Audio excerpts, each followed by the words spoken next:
cargo transports one across water and worlds. Half the island is national park, and here you feel the sort of people that are Acadia. Stalwarts who, for generations, have wrested livelihoods from the sea, ever attuned to nature's pulse.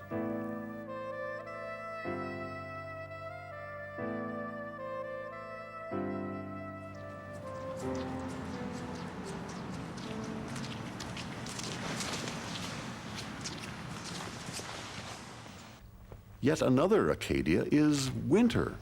How different it is in winter. It reminds us that whatever season, a way to give yourself the gift of Acadia is exert and enjoy.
There is much to do in Acadia, and there is much to learn. Park rangers are happy to share their knowledge. Geology, ornithology, the life of the tide pool, the stars. Choose a tour to suit your interests, or better, to develop new interests. It's a glacial erratic, as we call it, and it's believed that it was carried to the top of Acadia Mountain by glacial ice. When you remember that there might have been several thousand feet of ice covering this land at one time, carrying big boulders with them and then dropping them off at certain places along the way. Now, geologists have done some poking around in Maine, and they found that some of these erratics, such as the ones on the tops of the mountains around here, originated about 20 miles to the north of us. Sometimes they're in clusters of 2, sometimes in clusters of 3, and sometimes in clusters of 5. But it's a genetic thing, so any given species of pine will be consistent. There are 4 common kinds of pine trees in Acadia, okay? And this one right here is called a white pine. You're all sitting on the rocks that make up the coast. What is the predominant type of rock? Granite. Granite, right, very good. And let me talk to you about how that granite was formed. The original rock that formed Mount Desert Island was sedimentary rock, and it was laid down in layers. And then what happened was a large plug of magma. Magma is molten rock from beneath the surface of the earth. Came up. I've read that that plug of magma was about 8 miles in diameter. 70% of the rocks at this point would break different than you wanted them to. Up to 70% of the rocks were mistakes, and they weren't fit for going into the bridge. So what they would use those for is the coping stones we've seen, or filler in the base of the bridge where you're standing now.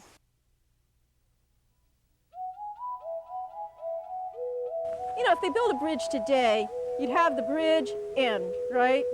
But he would always have like this entryway, grand entryway, and you know, the curve follows along and then ends. And then look at the work done along the other side, along the hill.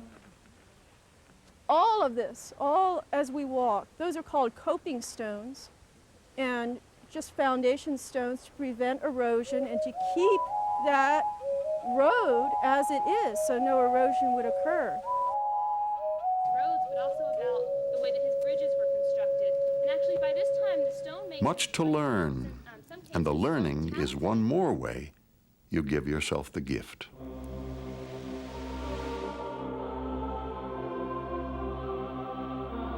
It is a gift for all your senses, each one of them. It isn't enough just to see Acadia. Smell it. Breathe its aromas.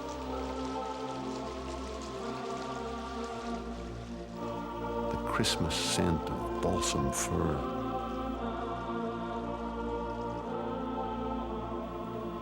The musk of moss and bog.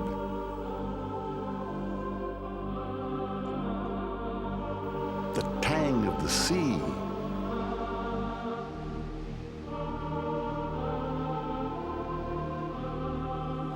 The exhilaration of pure, fresh air. These are smells that you taste as well. And the sense of touch. Touch the stiff bristle of spruce. The soft brushing of pine.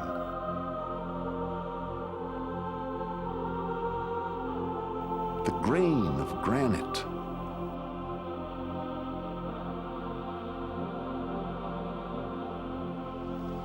The smoothness of rock worked by water. And while at water, listen. You may think you have found a quiet cove, a silent glade, but nature knows no silence. Listen to the quiet music of Acadia.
And finally, turn again to the sense of sight. But see in new